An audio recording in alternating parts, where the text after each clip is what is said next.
Henry Kissinger said in the Seattle Post-Intelligence in 1975, "Our nation is uniquely endowed to play a creative and decisive role in the New World Order, which is taking form around us."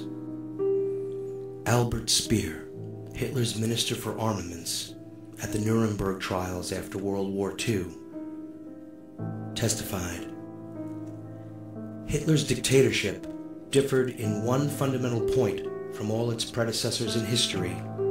It was the first dictatorship in the present period of modern technical development, a dictatorship which made complete use of all technical means for the domination of its own country." Think about that for a moment.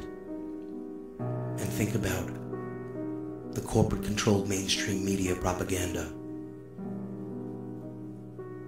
the resistance to truth, the reluctance for transparency with promises of both. Albert Speer continued, "Through technical devices like the radio and the loudspeaker, 80 million people were deprived of independent thought. It was thereby possible to subject them to the will of one man."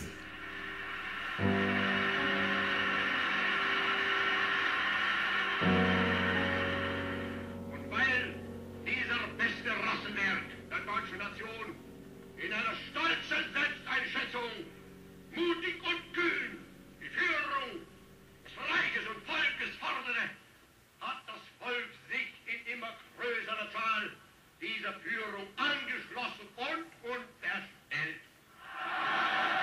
Globalist, CFR and Trilateral Commission member Ted Turner, the owner of CNN, in an interview with Larry King in 1997, quoted, "I've always been a strong UN proponent. Who was that guy that had the round table? Arthur? One for all for one." President William Clinton addressed the nation in 1998 with these words, "Our overriding environmental challenge tonight is the worldwide problem of climate change, global warming, the gathering crisis that requires worldwide action.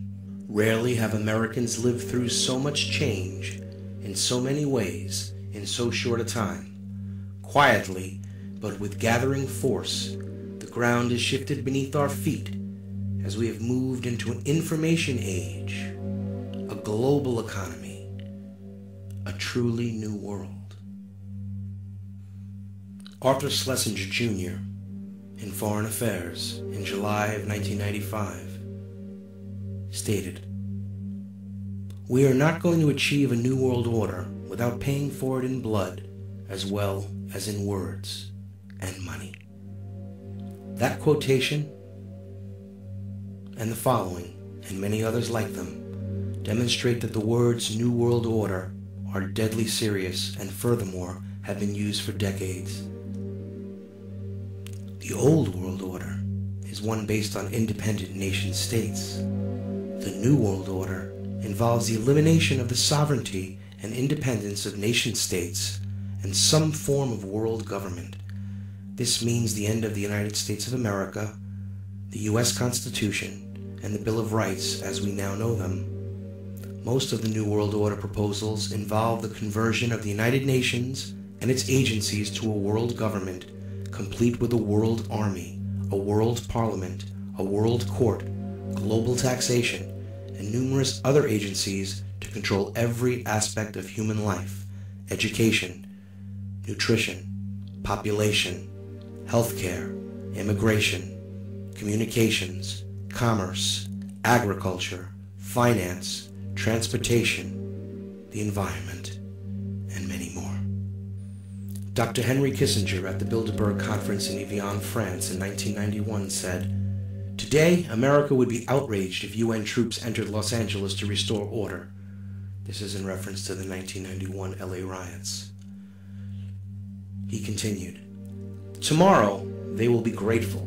This is especially true if they were told that there was an outside threat from beyond, whether real or promulgated, that threatened our very existence, it is then that all peoples of the world will plead to deliver them from this evil. The one thing every man fears is the unknown. When presented with this scenario, individual rights will be willingly relinquished for the guarantee of their well-being granted to them by world government. This is the New World Order. These are evil, nefarious people. They are eugenists. They do not care about us. They do not care about our needs, about our families, about the love we have for our children and our country. To them, we are insignificant beings, cattle, sheep to the slaughter. F. Scott Fitzgerald, when asked about the wealthy, replied, "They're not like us." The reporter noted, "Of course they're not like us. They have more money than us." Whereas Fitzgerald replied, "No, it's something deeper than that. Much deeper than that. These are sociopaths who have financed every war in the 20th century on both sides. They are responsible for the deaths of hundreds of millions of people through war, poverty, starvation. They hide behind a shield of philanthropy and humanitarian efforts, which are shams.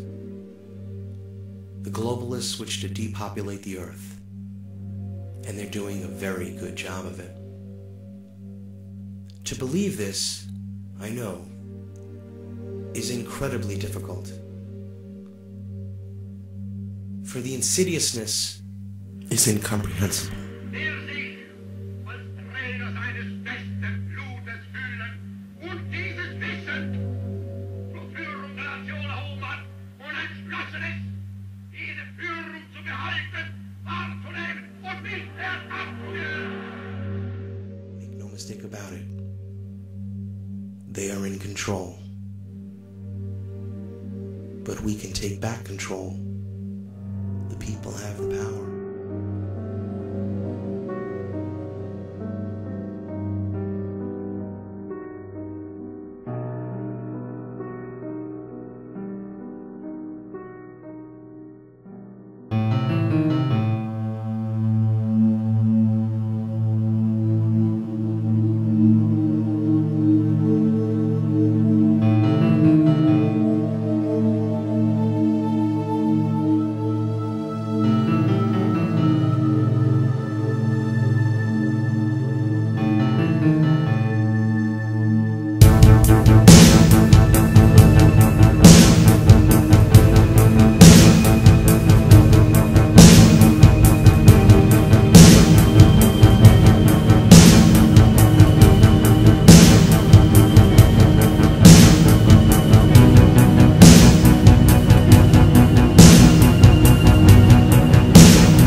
To speak Saturday to the Bohemian Grove, a private club of businessmen outside of San Francisco. Today he canceled it and said the club has a tradition of speeches off the record. If he spoke, the press would try to find out what he said there, likely would succeed, and he didn't want to violate the club's tradition of privacy. Without the media's complicity, the New World Order never would have rose to the power that it has today. That's why they have to keep everyone in the dark. It's all a big distraction. TV shows and reality programming. and celebrity gossip, all to keep the eye off the prize. And the prize is our liberty, which is being destroyed every day. Here is a quote from David Rockefeller, founder of the Trilateral Commission, in an address to the meeting of the Trilateral Commission in June of 1991. We are grateful to the New York Post, the New York Times, Time Magazine, and other great publications whose directors have attended our meetings and respected their promises of discretion for almost 40 years. It would have been impossible for us to develop our plan for the world if we had been more subject to the bright lights of publicity during those years, but the work is now much more sophisticated and prepared to march towards a world government. The supernatural sovereignty of an intellectual elite and world bankers is surely preferable to the national autodetermination practiced in past centuries. For 500 years, the Rothschild dynasty has ruled the banking world. This is the New World Order. Rothschild, money and gold, have held a mystical type of fascination for many people around the world, but particularly in the United States. Over the years, the United States, the international bankers, have come in for a great deal of criticism by a wide variety of individuals who have held high offices of public trust. Men whose opinions are worthy of note and whose responsibilities placed them in positions where they knew what was going on behind the scenes in politics and high finance. President Andrew Jackson, the only one of our presidents whose administration totally abolished the national debt, condemned the international bankers as a den of vipers, which he was determined to rout out of the fabric of American life. Jackson claimed that if only the American people understood how these vipers operated on the American scene, there would be a revolution before morning. Needless to say, these corrupt elite attempted no less than 3 times to assassinate President Andrew Jackson. Popular history records John Wilkes Booth as the assassin of Abraham Lincoln. This is true. That there was a conspiracy, this is also true. That the money came from international bankers in Canada to fund the assassination, this is also true. International bankers who were upset by the Banking Reform Act, 1864. Lincoln was in the process of removing power from the central bank back to the people where it duly belongs. For this he lost his life, and many others who attempted to expose the evil of this secret society known as the New World Order. In 1921, Congressman Louis T. McFadden, who for more than 10 years served as the chairman of the Banking and Currency Committee, stated that the international bankers are a dark crew of financial pirates. I could not have characterized them better. Back to the quote. Who would, quote, cut a man's throat to get $1 out of his pocket.